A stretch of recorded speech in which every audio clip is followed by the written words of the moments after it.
2, 3, 4, 5. Mga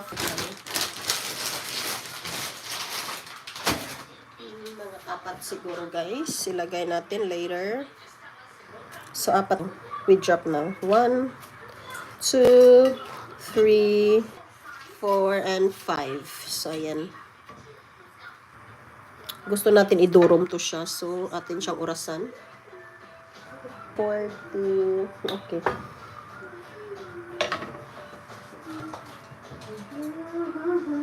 Hindi naman part na ating chopsticks. Go pa rin.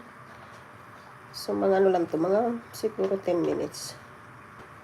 Depende. Kasi gusto ko hindi siya lata. Hindi siya Uy, thanks for 1 like. So, ito yung food ng 3. 3 oaks. Baka konti lang ang pasta. Dagdagan ko na lang pag.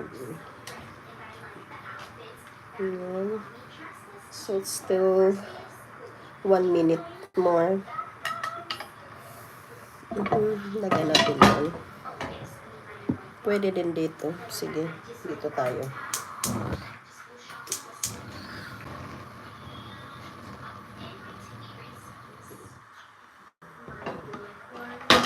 Na na na na na na na.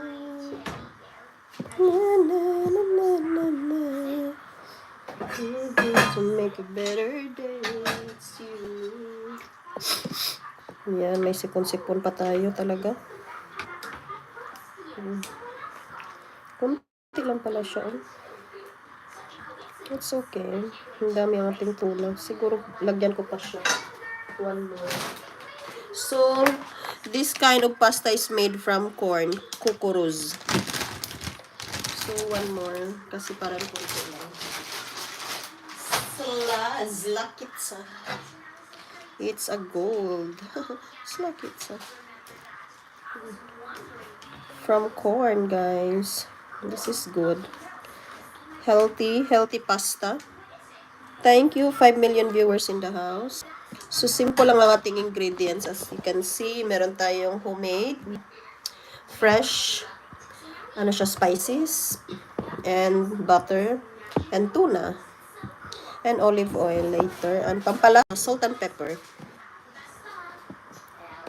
Salt and pepper. So, wait natin siya, guys, na ayaw ko talaga yung mag-boil na kulo-kulo. Okay? Malata siya. Yan lang.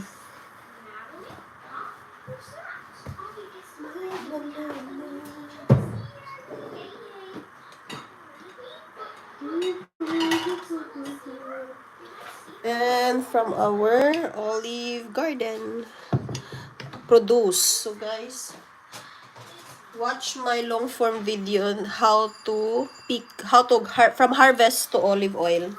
So meron ako sa aking long form video ng pag-process ng aming olive oil from olive fruit, olive garden, from picking to harvest to process until olive oil. Ito siya. Meron akong video on my YouTube long form video. Check it out. So it's very amazing. From harvesting to processing. So worth it. Worth to watch. Now, it's 5 minutes more. Ang ganda nito. Sa Germany ako nakatry ng ganito. Although, mahilig ako sa spaghetti, pero ayaw ko ganitong klase na parang square. Ito. So, tinry ko doon sa Germany ng bolognese nila. Spaghetti bolognese, iba din, ibang style. Dito sa Croatia, iba. Sa Pilipinas, baw na mas more different. Kahit sweet ang ating spaghetti. Or spaghetti. Dito sa Croatia, spaghetti. Durum at saka iba't ibang klaseng pasta dito. Ayan ito. So, time ko yan dito sa kitchen ni Mel. Dito sa Mel's Kitchen. Ayan. First time. Yung grocery natin dyan, as you can see, don't mind it. Exist na siya. Itong orange is orange from our garden. Hinarvest namin. Pero meron pa rin natira sa garden, sa puno. From the... Ayun.